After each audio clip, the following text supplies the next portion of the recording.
Hello friends, welcome to Tamil வீட்டு சமையல். இன்றைக்கி ரொம்பவே சுவையான ஹெல்த்தியான பால் கொல்கட்டை எப்படி செய்யலாங்கிறது தான் பார்க்க போகிறோம். கொல்கட்டை உடையாமல் கரையாமல் எப்படி செய்யலாங்கிறத இந்த வீடியோவில் நம்ம பார்க்கலாம். இதுக்கு 1 கப் அளவுக்கு வறுத்த பச்சரிசி மாவு எடுத்துக்கோங்க. இதில் கொஞ்சமாக நம்ம உப்பு சேர்த்துக்கலாம். 1 டம்ளர் அளவுக்கு நல்லா கொதிக்க வச்ச சுடுதண்ணி எடுத்துக்கோங்க. இதை கொஞ்சம் கொஞ்சமாக சேர்த்து நல்லா மிக்ஸ் பண்ணிக்கலாம்.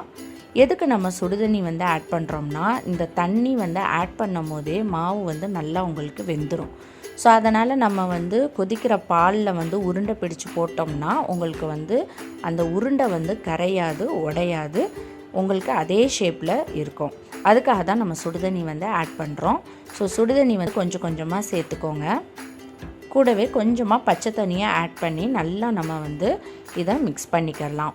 ஸோ இதோட கன்சிஸ்டன்சி எப்படி இருக்கணும் அப்படின்னா, இடியப்ப மாவுலாம் எப்படி நம்ம ரெடி பண்ணுவோமோ அதே மாதிரி ரெடி பண்ணிக்கோங்க.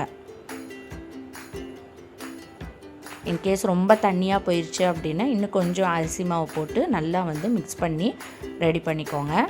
இப்போ மாவு பார்த்திங்கன்னா நல்லா சூடாக இருக்குது. ஸோ லைட்டாக ஆறுனதுக்கப்புறம் இதை நல்லா பிசைஞ்சு ரெடி பண்ணி வச்சுக்கோங்க.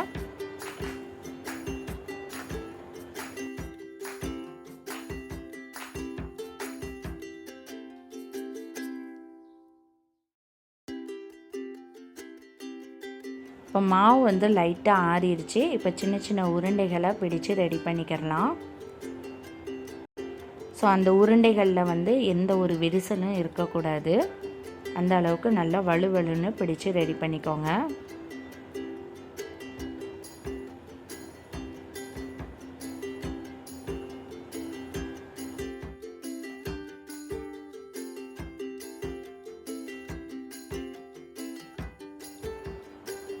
ஸோ எல்லா மாவையும் இந்த மாதிரி ரெடி பண்ணிக்கோங்க. இப்போ இதில் 2 உருண்டையை மட்டும் தனியாக நம்ம எடுத்து வச்சிடலாம். இது என்ன பண்ணணும் அப்படிங்கிறத கடைசியில் நான் சொல்கிறேன். ஒரு பாத்திரத்தில் 1.5 கப் அளவுக்கு நான் வெல்லம் எடுத்திருக்கேன். உங்களுக்கு இனிப்பு குறைச்சலாக வேணும்னா 1 கப் அளவுக்கு கூட நீங்கள் சேர்த்துக்கலாம். அதாவது எந்த கப்பில் நீங்கள் அரிசி மாவு வளர்க்குறீங்களோ அதே கப்பில் 1.5 கப் அளவுக்கு வெல்லம் எடுத்துக்கோங்க. இதில் 1/2 கப் அளவுக்கு தண்ணி சேர்த்து இதில் மீடியம் லெவல் ஹீட்டில் வச்சு லைட்டாக கரைய விட்டுருங்க. அப்போ தான் வடிகட்ட முடியும். ஒரு கடாயில் 1/2 லிட்டர் அளவுக்கு பால் எடுத்திருக்கேன். இதை நல்லா கொதிக்க வச்சுக்கோங்க. ஸோ இந்த அளவுக்கு நல்லா கொதி வந்ததுக்கப்புறம் இதில் நம்ம பிடிச்சு வச்சுருக்க கொழுக்கட்டையை மெதுவாக ஆட் பண்ணிக்கிறலாம்.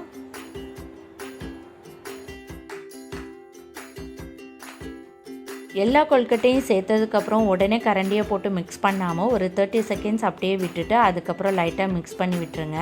இப்போ இதை மூடி வச்சிடலாம். மீடியம் லெவல் ஹீட்டில் ஒரு 5 நிமிஷம் வரைக்கும் நல்லா குக் பண்ண விடுங்க. 5 நிமிஷம் ஆயிருக்கு. இப்போ பார்த்திங்கன்னா நல்லா குக் ஆயிருச்சு. இப்போ இதை நல்லா மிக்ஸ் பண்ணிக்கிறலாம். பார்த்திங்கன்னா எல்லா உருண்டையும் பார்த்திங்கன்னா அப்படியே இருக்குது, எதுவுமே உடையலை. இப்போ இதில் வாசனைக்காக ஏலக்காய் தூள் 1 டீஸ்பூன் அளவுக்கு சேர்த்துக்கோங்க. இப்போ கரைச்சி வச்சுருக்கிற வெல்லத்தை வடிகட்டி ஆட் பண்ணிக்கலாம். வெல்லம் சேர்க்க பிடிக்கலைன்னா ஜீனி கூட ஆட் பண்ணிக்கலாம். ஜீனி சேர்க்குறதா இருந்தால் 3/4 கப் அளவுக்கு ஜீனி சேர்த்துக்கோங்க. வெல்லம் ஆட் பண்ணிங்கன்னா நல்லா டேஸ்ட்டாகவும் இருக்கும், அதே மாதிரி நல்லா ஹெல்த்தியும் கூட. சேர்த்துட்டு இந்த மாதிரி நல்லா மிக்ஸ் பண்ணி விட்டுருங்க.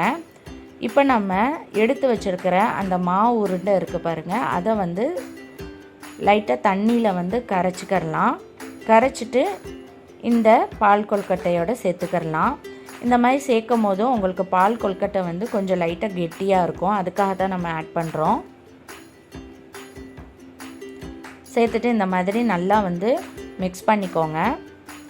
மிக்ஸ் பண்ணிவிட்டு இதை ஒரு 2 நிமிஷம் வரைக்கும் நல்லா கொதிக்க விடுங்க. 2 நிமிஷத்துக்கு அப்புறம் பார்க்கலாம். இந்த அளவுக்கு நல்லா கொதி வந்ததுக்கப்புறம் இதில் தேங்காய் பால் ஆட் பண்ணிக்கலாம். நான் ஒரு தேங்காயை நல்லா அரைச்சி கெட்டியான பால் எடுத்து வச்சுருக்கேன். அதை சேர்த்துக்கலாம். தேங்காய் பால் சேர்க்கும் போது நல்ல ஒரு ரிச் டேஸ்ட் கிடைக்கும், சாப்பிட்றதுக்கும் ரொம்ப நல்லாயிருக்கும். அதுக்காக தான் நம்ம தேங்காய் பால் ஆட் பண்ணுறோம். தேங்காய் பால் சேர்த்துட்டு ரொம்ப அதிக நேரம் நம்ம கொதிக்க வைக்கக்கூடாது. ஜஸ்ட் 1 நிமிஷம் வரைக்கும் நல்லா மிக்ஸ் பண்ணிவிட்டு கேஸ் ஆஃப் பண்ணிவிட்டு நீங்கள் சர்வ் பண்ண ஆரம்பிச்சிடலாம். ஸோ அவ்வளோதாங்க, ரொம்பவே டேஸ்டியான சிம்பிளான பால் கொல்கட்டை ரெடி ஆயிடுச்சு. ஸோ எல்லா கொல்கட்டையும் பார்த்திங்கன்னா அதே ஷேப்பில் இருக்குது. ஸோ நான் சொன்ன மெத்தடில் கண்டிப்பாக ட்ரை பண்ணி பாருங்கள், ரொம்ப நல்லா இருக்கும். செஞ்சு பார்த்துட்டு மறக்காமல் உங்கள் ஃபீட்பேக்கை போஸ்ட் பண்ணுங்கள். இந்த வீடியோ உங்களுக்கு பிடிச்சிருந்துச்சுன்னா லைக் பண்ணுங்கள், ஷேர் பண்ணுங்கள், மறக்காமல் சப்ஸ்கிரைப் பண்ணுங்கள். தேங்க்யூ.